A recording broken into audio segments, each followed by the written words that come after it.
Baik, untuk kita lebih memahami apa yang sebenarnya dimaksudkan dengan Malaysia Majmuk dan kepentingannya untuk kita di Malaysia melawan provokasi etnik agama.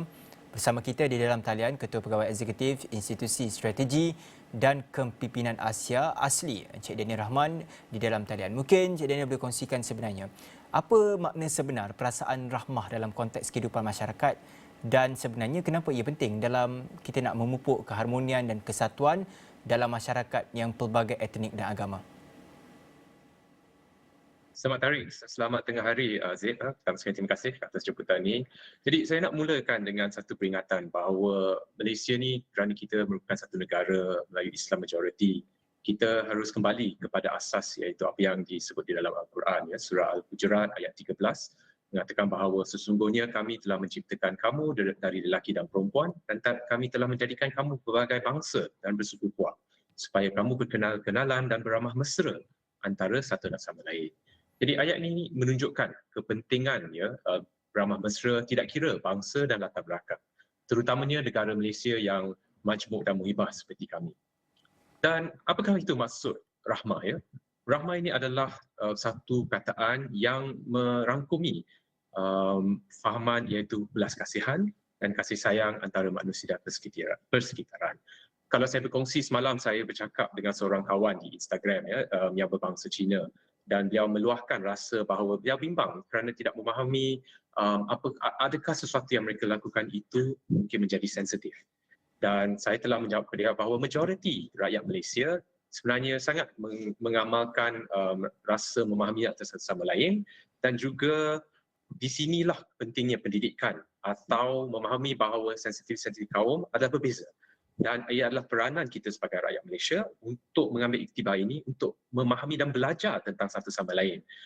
Kita dapat lihat contohnya bila terdapat satu perayaan lah, tidak lama lagi Hari Raya, semua bangsa-bangsa di Malaysia ini akan mengambil kesempatan ini untuk bercuti dan bersama keluarga masing-masing dan yang tersayang, berkongsi makanan dan sebagainya. Jadi kita lihat, saya rasa majoritinya sifat rahmah ini sebenarnya ada di kalangan rakyat Malaysia. Mungkin apa yang perlu dipertingkatkan lagi adalah fahaman, dan ini semuanya bermula dengan pendidikan.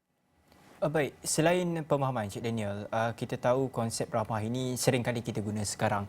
Tetapi bagaimana kita sebagai rakyat Malaysia boleh menterjemahkannya dalam bentuk tindakan hari-harian yang mungkin Encik Daniel boleh suggestkan kepada kita semua untuk amalkan? Ya. Jadi antara cara-cara untuk kita terapkan adalah pertama sekali apabila kita membuat program-program ataupun kita menggalakkan, ya, program-program kemasyarakatan. Dan di program-program itu mungkin kita mengambil peluang untuk mengingatkan satu sama lain tentang praktis-praktis adat-adat tertentu. Contohnya lah kalau kita lihat di negara-negara seperti Canada atau New Zealand atau Australia, mereka akan selalu menyebut di sini bahawa terdapat satu pengiktirafan bahawa apa yang kita bahawa negara mereka ini telah dibina atas kesatuan daripada pelbagai kaum-kaum asal dan orang asal di negara masing-masing. Mungkin di situ juga kita boleh mengambil peluang ini untuk mengiktiraf ke semua bangsa di Malaysia yang telah berusaha untuk bersama-sama meningkatkan atau membangunkan negara yang kita lihat pada pagi. Itu yang pertama. Yang keduanya, saya rasa pemimpin-pemimpin kita juga perlu terus memainkan satu peranan di mana mereka terlibat dalam aktiviti-aktiviti yang muhibah. Kerana bercakap saja mungkin tidak mencukupi. Kita harus melihat perbuatan itu, ya. Dan di situlah di mana kita dapat menterjemahkan sifat rahmah. Kerana kalau secara bercakap saja saya rasa tidak mencukupi. Kita harus terlibat bersama dalam program-program komuniti. Dan itulah pada pandangan saya cara untuk menterjemahkan perasaan rahmah ini dengan cara yang terbaik sekali. Baik, bercakap tentang provokasi yang sering dilakukan mungkin daripada pihak-pihak tertentu yang cuba untuk mengambil kesempatan daripada isu-isu yang berbangkit ini. Bagaimana sebenarnya cara untuk kita elakkan terlibat sama dalam isu-isu provokasi terutama berkaitan dengan agama dan juga budaya ini? Terima kasih Aziz. Jadi di awal perbincangan kami tadi saya cakap tentang pendidikan, dan baru sebentar tadi kita berbincang tentang isu perpaduan. P yang ketiga ialah pimpinan ataupun kepimpinan. Dan pada pandangan saya, cara untuk tidak terlibat dengan provokasi pertama sekali bermula dengan teladan daripada pemimpin-pemimpin kita yang memainkan peranan untuk memastikan bahawa rakyat Malaysia dapat naik melebihi daripada isu-isu sensitif ini dan memberi fokus pada perpaduan. Yang pertama. Yang kedua, kita tidak dapat menafikan bahawa memang akan ada anasir-anasir golongan-golongan tertentu yang sengaja menyemarakkan isu-isu perkauman ini. Dan di sinilah pihak-pihak enforcement kita seperti polis, seperti Jabatan Agama perlu memainkan peranan untuk masuklah untuk mengambil tindakan yang sewajarnya.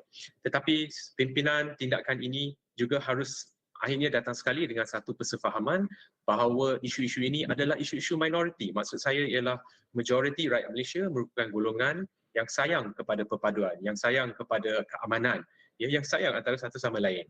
Dan itulah pada pandangan saya cara untuk kita mengelakkan. Dan pada masa yang sama mungkin saya dapat tambah sedikit seorang rakan saya mengulas di Astro semalam mengenai perlunya untuk mengukuhkan undang-undang ini. Pandangan saya adalah undang-undang adalah satu cara untuk kita mengelakkan daripada sensitiviti daripada berlaku. Namun begitu, kita selalu sebut undang-undang ini adalah sesuatu yang hitam putih di dalam buku. Apa yang lebih penting adalah untuk kita melahirkan rasa hormat menghormati. Jadi apabila seseorang itu tidak pasti mengenai adat-adat atau amalan sesuatu kaum atau sesuatu agama, cuba mendapat tahu dulu. Yang kami dapat lihat ya, isu-isu yang sering berlaku ini adalah mungkin barang-barangan yang telah diimport di mana adat-adat dan amalan di negara lain adalah berbeza daripada di sini. Oleh itu apabila perkara ini masuk ke Malaysia, kita harus mengadakan satu proses di mana sensitiviti ini dapat diperiksa terlebih dahulu sebelumnya sampai ke masyarakat agar dapat dielakkan perkara ini.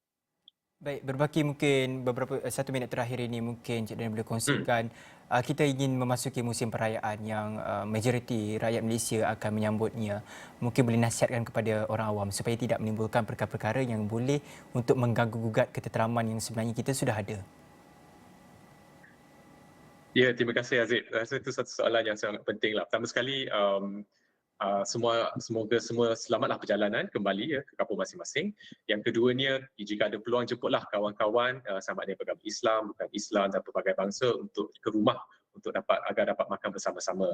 Ketika sedang bersama itu, kalau boleh janganlah timbulkan isu-isu yang tidak dipahami, atau sekiranya nak juga tanya soalan-soalan berkaitan ini, cubalah tanya dari perspektif apakah amalan, apakah kaedah-kaedah baik, apakah perbezaan, ya, kita mengadakan satu perbincangan secara konstruktif.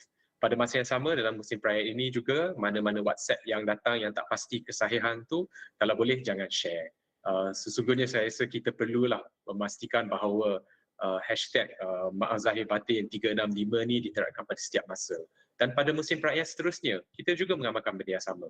Sentiasa mengambil peluang musim-musim perayaan, musim-musim kebersamaan ini untuk kita lebih memahami satu sama lain. Ini adalah usaha yang berterusan. Ya. Mungkin golongan muda tidak mungkin mempunyai pemahaman yang berbeza daripada golongan yang lebih berumur, dan pengalaman-pengalaman harus dikongsi bersama. Baik. Sehingga bila-bila. Baik, banyak nasihat yang sudah dititipkan seperti tadi. Diharapkan semuanya mengamalkan konsep hashtag Maaf Zahir Batin bukan sahaja musim perayaan ini, sepanjang 365 hari anda berada di Tanah Melayu ataupun Malaysia ini. Baik, terima kasih banyak kita nak ucapkan kepada Encik Daniel Rahman, Ketua Pegawai Eksekutif Institut Strategi dan Kepimpinan Asia Asli atas kesudian bersama dengan kita. Tapi betul ini kita akan berhenti rehat seketika, kembali selepas ini.